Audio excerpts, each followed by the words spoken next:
Olá, ouvintes da Rádio Norte. É um prazer estar novamente aqui com vocês e também junto com os apreciadores do YouTube. Nosso programa A Essência do Direito está iniciando e espero que vocês todos tenham apreciado o primeiro que se deu a semana passada e está nas redes sociais aí, apreciando, levando para vocês todos o conhecimento a respeito do direito. Alguns assuntos importantes estão sendo tratados aqui e hoje não poderia ser tão importante quanto estar aqui recebendo o Dr. Cristiano Jarreta, juiz de direito, titular da Vara Especial Cível aqui de São José do Rio Preto, do Juizado, Cível de São José do Rio Preto, porém, hoje ele se encontra no Conselho Nacional de Justiça. Está lá, olha só, dando uma contribuição, ao CNJ.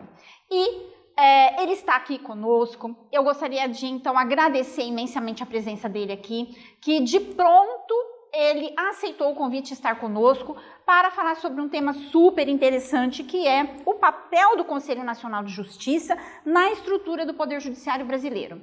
Meus queridos ouvintes da Rádio Norte e meus queridos apreciadores do YouTube, estando com vocês agora e iniciando o nosso programa, Dr. Cristiano Jarreta.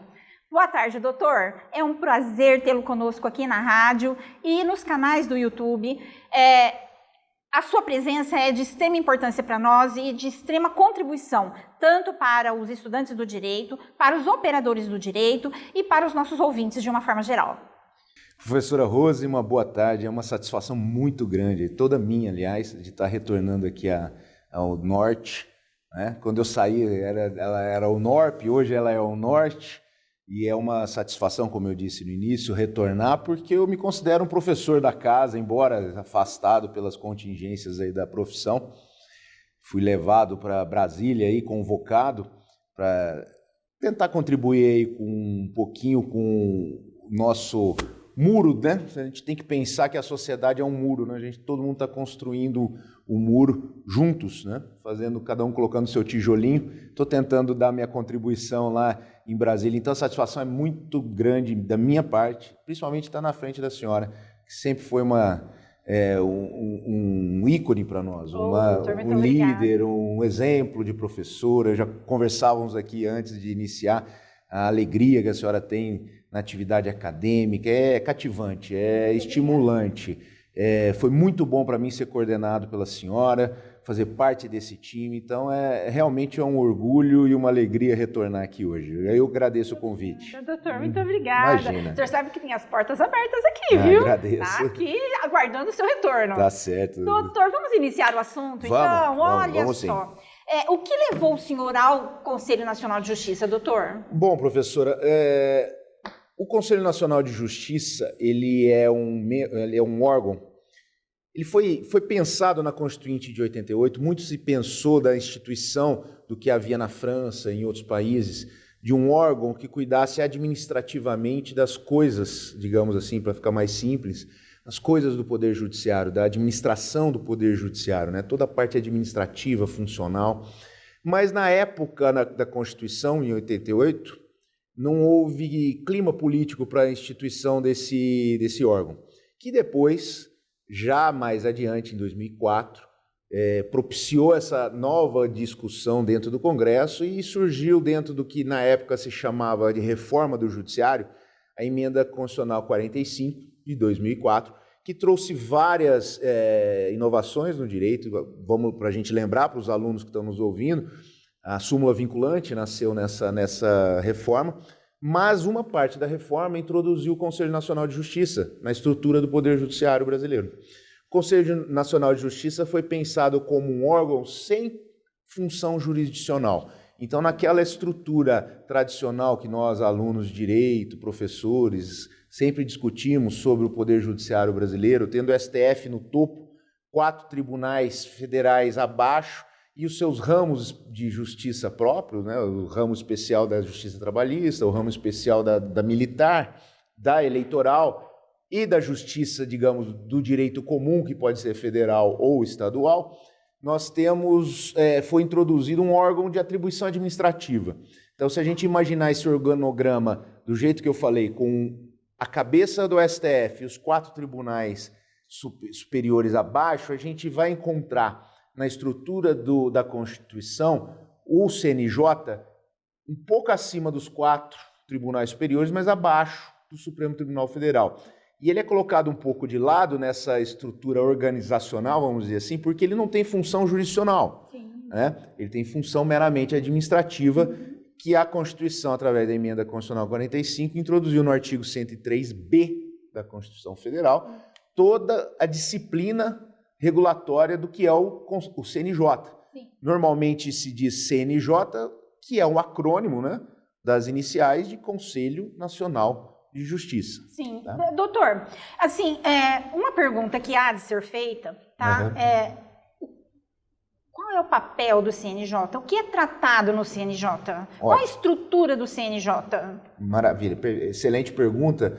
E como eu disse no início, a função, o objeto de trabalho, vamos dizer assim, do CNJ, do Conselho Nacional de Justiça, são os atos administrativos. Então não tem função jurisdicional. Mas quais atos administrativos? Né? Então vamos lá. O Conselho Nacional de Justiça ele é formado por 15 membros. São 15 membros que ficam no máximo 2 anos, alguns podendo ser reconduzidos, uns cargos. Quem que compõe o CNJ? Sim. O CNJ ele é composto pelo seu presidente. A presidência do CNJ corresponde ao presidente do Supremo Tribunal Federal. Então, quando nós temos um presidente, e temos de 2 em 2 anos, um presidente do Supremo Tribunal Federal, ele acumula a função de presidente do Conselho Nacional de Justiça. Então, atualmente, a presidente é a nossa querida ministra Rosa Weber, que ela preside o Supremo Tribunal Federal e também preside o CNJ em cúmulo de funções, né? Acúmulo de funções. Depois da presidência do CNJ, nós temos imediatamente a inclusão de 2 ministros, um que vem do TST, indicado pelo Tribunal Superior do Trabalho, e um que vem do Superior Tribunal de Justiça. Né?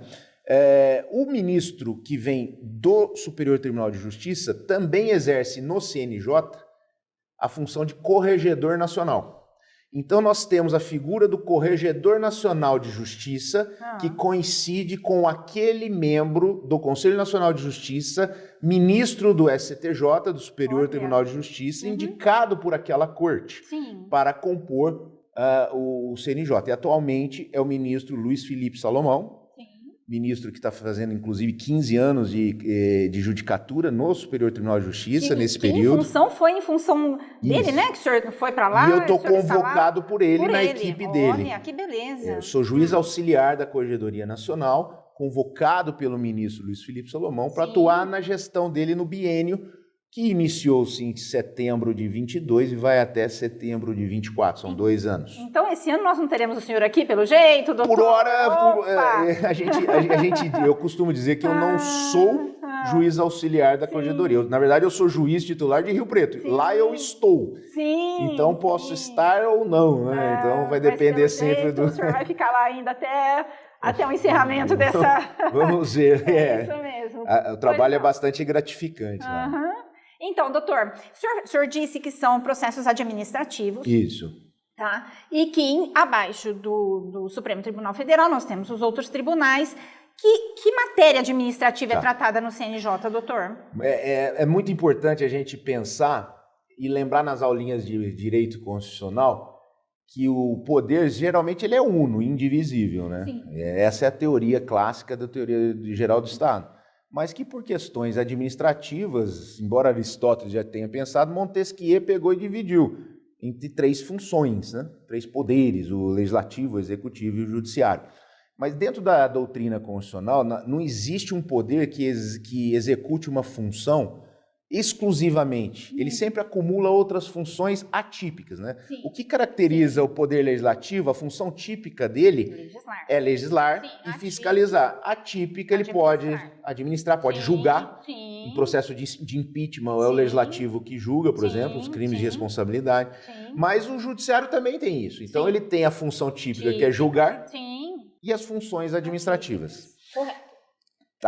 Que são atípicas. Muito bem. Dentro dessas funções atípicas, o que faz o CNJ nesse balão, nessa estrutura do Poder Judiciário? Primeiro, ele fiscaliza a atividade financeira dos tribunais. Ele controla, por comando constitucional, ele funciona como uma espécie de órgão regulador. Hoje em dia, por exemplo, não existe, por conta do provimento 64 do CNJ, nenhum pagamento que seja feito em algum tribunal que não tenha que ser autorizado antes no CNJ. Sim. Tá? Então, é uma espécie de controle financeiro dos tribunais. Além disso, o que faz o CNJ através da sua Corregedoria Nacional num primeiro momento? Fiscalizar a conduta funcional dos juízes do país. Tá? Então, a Corregedoria Nacional e, por consequência, o Conselho Nacional de Justiça tem atribuição não só de instaurar procedimento investigatório lá de ofício ou representado por alguém, mas numa forma inaugural, lá que a gente fala de competência inicial, sim, como pode ser uma competência revisional, revendo o que foi apurado em outros tribunais. Sim. De uma maneira final, a gente pode dizer que a última palavra na questão funcional de juízes no Brasil, sim, reside no Conselho Nacional de Justiça. O papel do Corregedor Nacional é verificar. Um dos papéis do Corregedor Nacional, o papel disciplinar, é justamente participar dessa fiscalização e propor medidas no Conselho. O Conselho é um tribunal. Como eu disse, eram 15 membros, eu cheguei a falar 4, mas tem representantes das justiças estaduais, justiça trabalhista, justiça federal, dos advogados, a ordem indica 2 conselheiros, a Câmara e o Senado também indicam que são 15 membros. Então, sim, é um tribunal administrativo. Sim.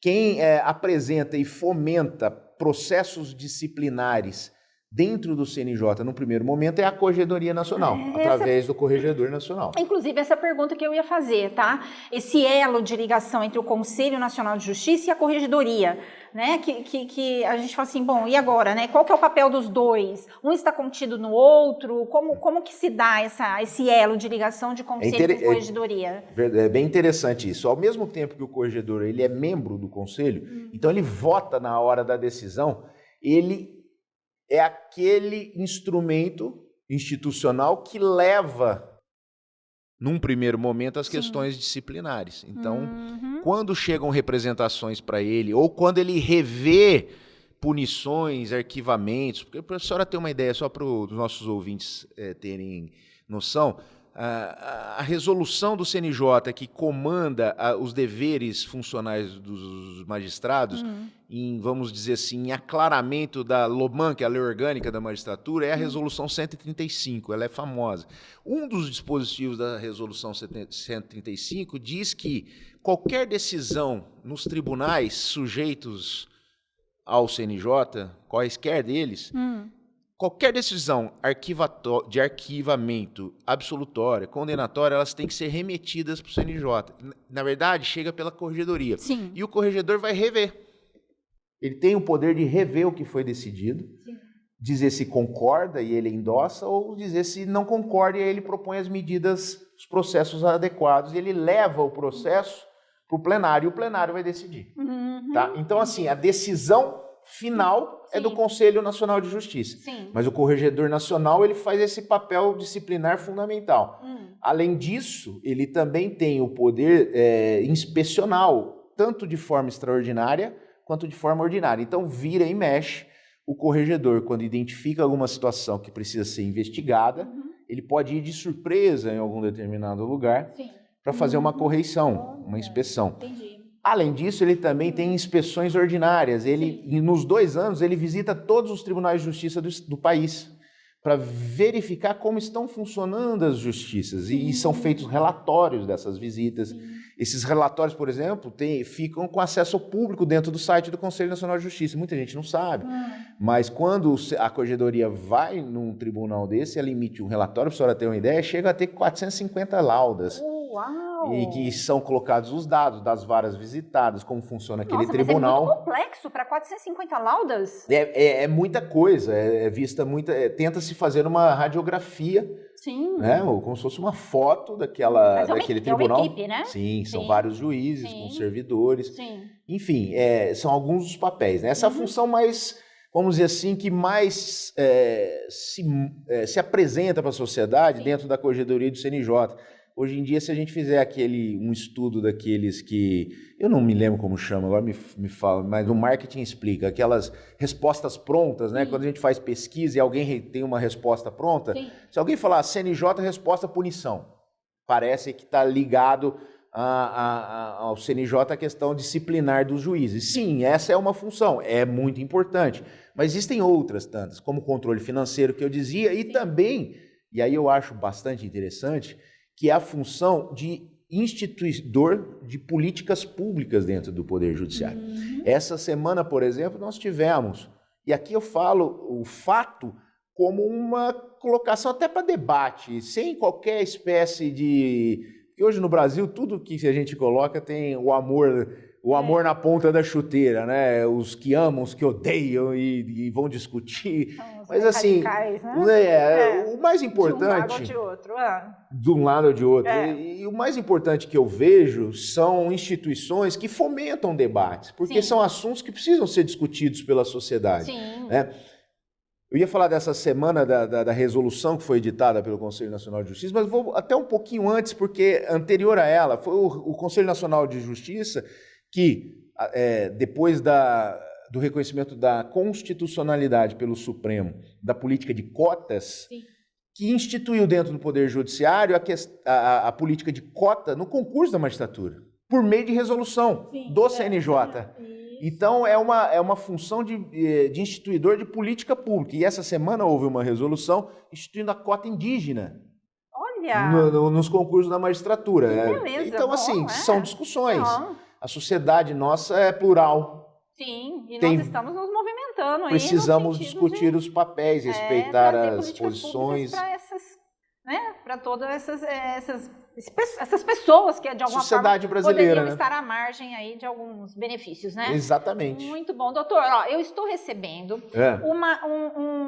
uma pergunta aqui. O Fábio está aqui do meu lado, tá? E ele está me comunicando aqui, tá? Que tem um aluno nosso que já deve ser o mesmo, né, do outro programa. Olha que interessante, viu? Ele está fazendo uma pergunta aqui pra gente, tá? Que bacana.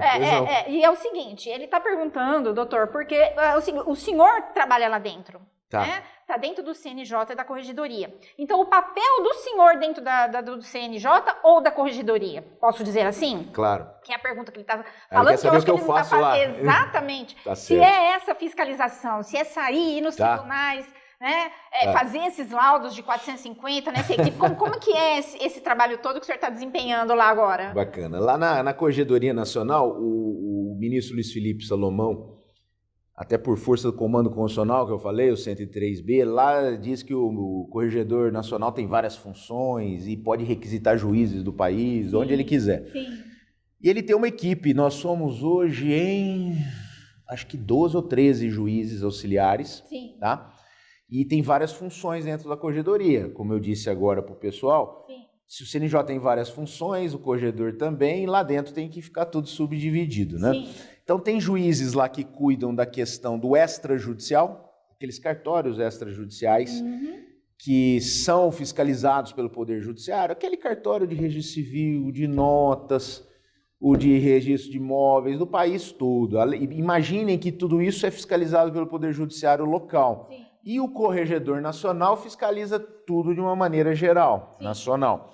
Inclusive agora com a lei do registro eletrônico, a lei colocou a Corregedoria Nacional como o regulador desse registro eletrônico. Então eles estão com um papel, a equipe dele no extrajudicial está tendo um papel de fazer a minuta de resolução dessa regulação. Então é um trabalho muito grande. Fora isso, o ministro Luiz Felipe Salomão está com um programa que ele instituiu, 2 de grande repercussão. Um foi o do registro tardio, que saiu na imprensa há pouco tempo.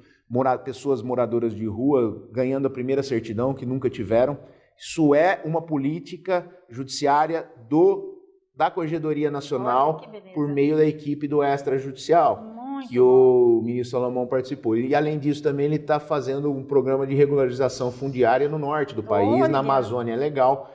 É necessário, né, doutor? Onde a gente sabe que tem muitos problemas cíveis e principalmente criminais decorrentes das questões fundiárias. Sim, tá? um então, olhar muito delicado, né? Tem que ser dado a essa região. Então, para isso, ele conta alguns juízes auxiliares que trabalham nessa questão do extrajudicial. Eu não estou lá, nunca fiz parte disso. Sim. Mas ele tem uma segunda equipe de juízes auxiliares que cuida da parte disciplinar daqueles processos que eu falei para a senhora. Os processos que tramitam lá, alguns juízes acompanham, fazem o trabalho de parecer, levando para o corregedor ver o que deve ser feito ou não. Eu já fiz parte dessa equipe. Quando eu comecei lá, eu iniciei no disciplinar. Depois eu saí e estou nessa terceira equipe, que é a de inspeção.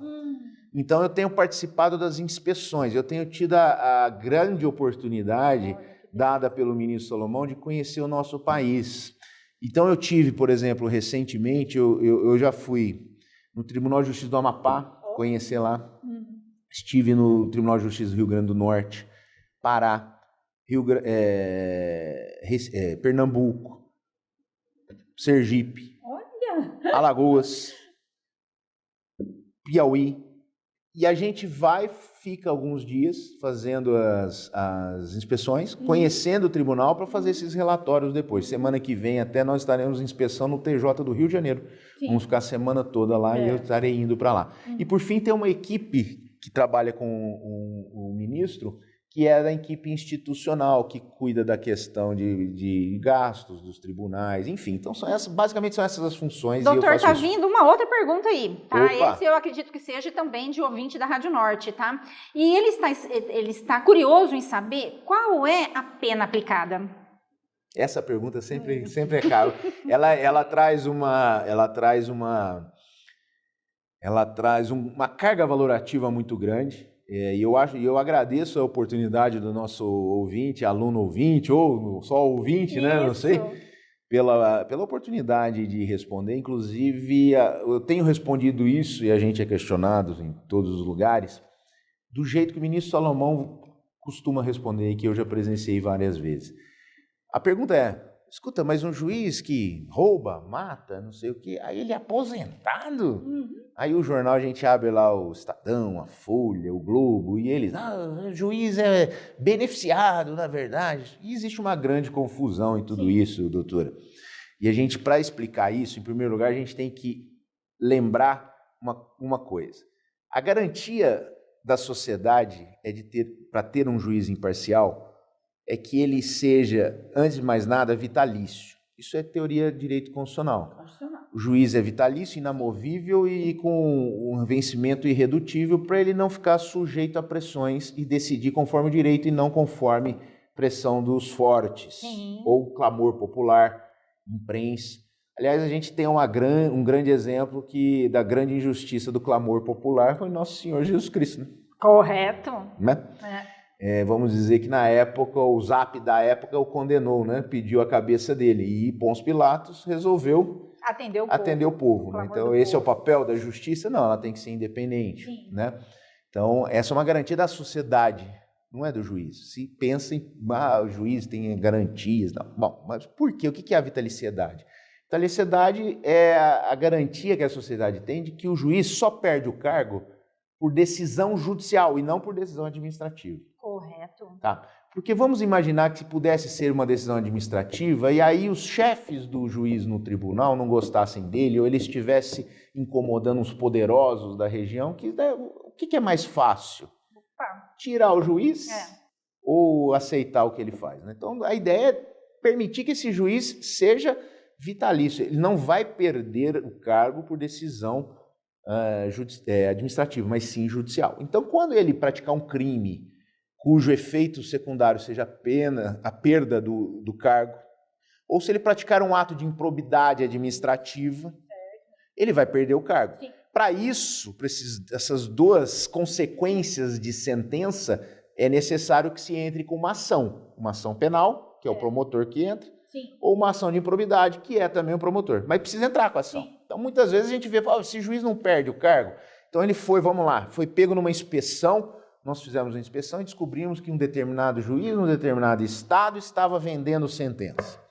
Isso é apurado administrativamente, a gente leva para o Conselho Nacional de Justiça e ele vai receber uma das sanções que a lei autoriza para juiz Administrativamente. Então, mas é dentro da lei de improbidade ou não? É uma Não, lei... na lei administrativa. Sim. Quais são essas sanções? E aí que o pessoal fica bravo. Sim. A sanção máxima realmente é a aposentadoria compulsória, tá?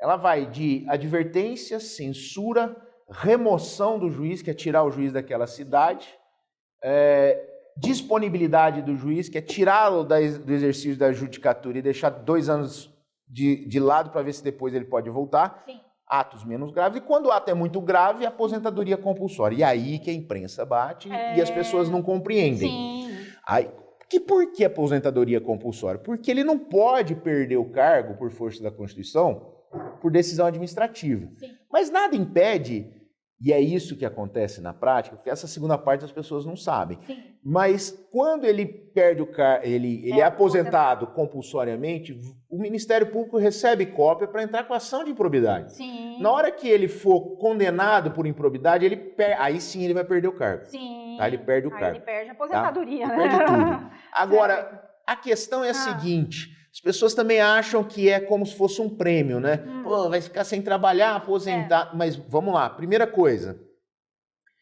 os vencimentos dessa aposentadoria não são integrais, são proporcionais ao tempo de serviço. Perfeito. Tá, então um juiz, e a senhora sabe previdenciar melhor que eu, mas aí um juiz que tem 5 anos, por exemplo, de carreira, e se ele é aposentado compulsoriamente, ele vai ter contribuído 5 anos, é uma merreca. Sim. Ele vai receber proporcionalmente. Sim. Ok? Perfeito. Mas e se ele for antigo e tiver contribuído muito tempo, tiver quase para aposentar? Realmente, aí ele recebe quase integral. Sim. Mas então esse é o benefício. Mas, gente... trabalhou, né? Exato. Essa é a resposta final. Todo esse tempo... A pergunta é se um preso, uma pessoa comum não, uma pessoa do povo que contribui para o INSS, pratica o homicídio da esposa, ato repugnante, feminicídio, ele é preso. Ele tem o direito previdenciário dele. Nós não tiramos, as coisas não são misturadas. Sim. Ele contribuiu para o INSS e ele recebe agora o quê? Então, por isso que ele é aposentado. Ele recebe uma aposentadoria proporcionalmente ao que ele contribuiu. E são legislações diferentes também, né, doutor? Legislações diferentes. Previdenciário é previdenciário, né? A ação julgada por improbidade administrativa é administrativa, então Exato. As coisas não podem se confundir. Exato. Né? Houve o tempo trabalhado, é um direito, né? E aí onde que está, eu acho, o grande gancho para a sociedade cobrar? Nesses casos em que o ato do juiz que levou à aposentadoria compulsória enseja um crime também ou improbidade, tem que cobrar de quem vai entrar com essa ação. Sim. Fala, escuta, Ministério Público, o senhor entrou com a ação contra esse juiz que vocês estão investigando? Sim. É isso, é lá. Porque se ele for aí sim punido por improbidade, aí ele perde o cargo. Porque a própria lei prevê isso daí na penalidade. Correto. E olha, doutor, inclusive a primeira entrevista nossa, que foi ao ar agora, né, já está no YouTube, foi falado sobre a improbidade administrativa. Né, que foi a própria lei nova, né, que reestruturou toda a lei de improbidade administrativa. Ela está sendo muito bem aplicada, então, né, o senhor acredita, porque o senhor vai até um certo limite, né, doutor? Óbvio, né? Lógico. Depois dali para frente, esperamos então que o Ministério Público esteja aí assumindo, né, e entrando com ação aí para poder algumas coisas, dar continuidade, eu acho que essa lei tem realmente algumas coisas muito interessantes. Por exemplo, antigamente qualquer lesão a princípio administrativo era equiparado a um ato dos mais graves. Sim, então ela tentou fazer essa proporcionalidade. Eu acho que a virtude sempre está no meio termo, né? Salomão sempre, que é o nome inclusive do meu chefe, do ministro Luiz Felipe Salomão, mas é muito sábio, né? A proporcionalidade, eu acho que a proporcionalidade sempre vem de momentos de extremidade. É como se fosse um pêndulo, né? A história é um pêndulo, né? Ora ela vai para um lado, ora vai para o outro, mas eu acho que os momentos do meio termo são os mais profícuos aí para o desenvolvimento nosso. Doutor, muito obrigada. Eu que agradeço. Eu acredito que nós batemos um papo, assim, foi muito à vontade, nós tivemos, nós não ficamos presos, né, a nada que pudesse engessar a nossa entrevista.